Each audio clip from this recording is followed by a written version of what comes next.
रात की तारीकी छाई हुई थी। चांदनी रात थी, मगर दिल को सुकून देने वाली नहीं, बल्कि रूह को हिला देने वाली रात थी। खामोशी इतनी गहरी कि अगर कोई सिसकी भी ले ले तो लगता जैसे आसमान भी सुन लेगा।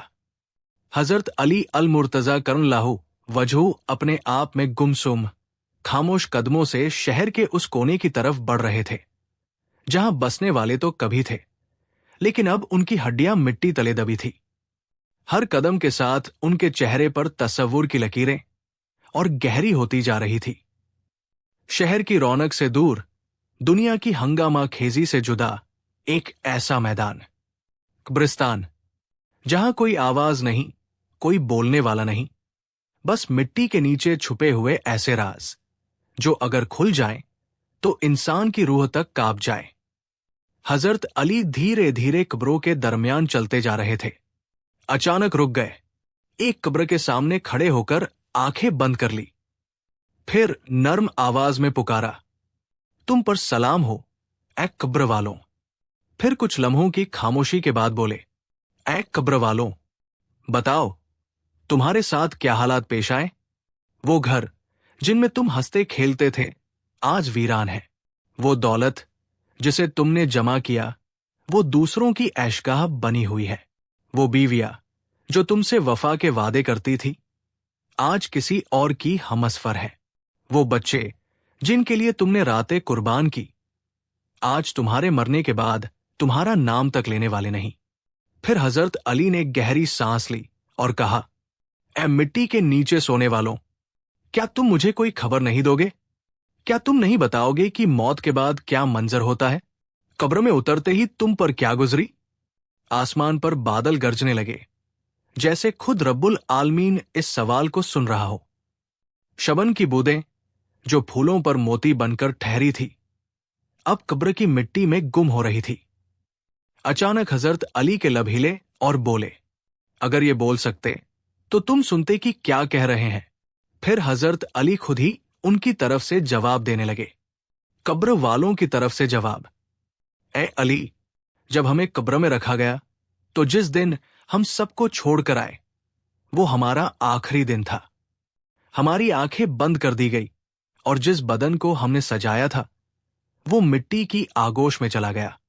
पहले हौले हौले मिट्टी डाली गई, फिर देखते देखते हमारा वजूद उस मिट्टी के नीचे दब गया। कोई पूछने वाला नहीं, कोई बचाने वाला नहीं। फिर ए अली, जैसे ही लोग चले गए हमें दो सख्त मखलूक आए, मुनकर और नकीर। उनके सवाल हमारे होश उड़ा देने वाले थे। मन रब्बू का, तेरा रब कौन है? मादीनू का, तेरा दीन क्या है? माजा तकुलुफी हाजा राजुल, इस शख्स के बारे में क्या कहता है? इशारा रसूलुल्लाह की तरफ।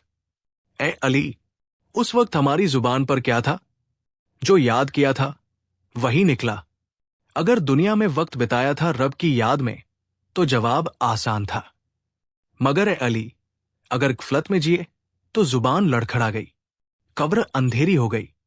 सांप, बिच्छू, अजगर सब आ गए। वो तंग कब्र जहां बैठना तक मुमकिन नहीं, उसमें हम कैद हो गए। हजरत अली की आंखों से आंसू बहने लगे। कब्र की मिट्टी को हाथ से छुआ और बोले, ए इंसानों, क्यों इस फानी दुनिया में मगन हो? देखो, ये मिट्टी बोल रही है मगर हम सुन नहीं रहे। जो आज है कल नहीं होंगे, जो हंसते हैं कल रोते नजर आएंगे। फिर हजरत अली ने एक तरफ देखकर कहा, लोगों, तुम समझते हो कि मौत दूर है? मौत तुमसे एक सांस की दूरी पर है। तुम जिस महफिल में हंस रहे हो सकता है वो तुम्हारी आखिरी हंसी हो।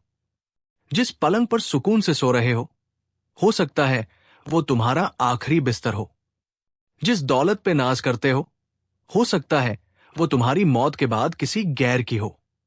ए लोगो, हजरत अली की ये नसीहत सुनो। मौत आकर बताकर नहीं आती। वो जब आएगी न तिजारत देखेगी, न जवानी, न बुजुर्गी। मौत किसी का लिहाज नहीं करती। जो वक्त अब तुम्हारे पास है उसे संभाल लो, अल्लाह की तरफ लौट आओ। जो रात और दिन गुजर रहे हैं वो वापस नहीं आएंगे। जब हजरत अली वहां से लौटे उनकी आंखें नम थी। वो चल रहे थे मगर दिल में एक हौलनाक मंजर लिए। और जब उन्होंने आखिरी बार कब्रिस्तान की तरफ देखा तो बस इतना कहा, ए मिट्टी के नीचे छुपे इंसानों, हम भी तुम्हारे पास आ रहे हैं, तैयार हो या नहीं? एक दिन हम भी इस मिट्टी का हिस्सा होंगे।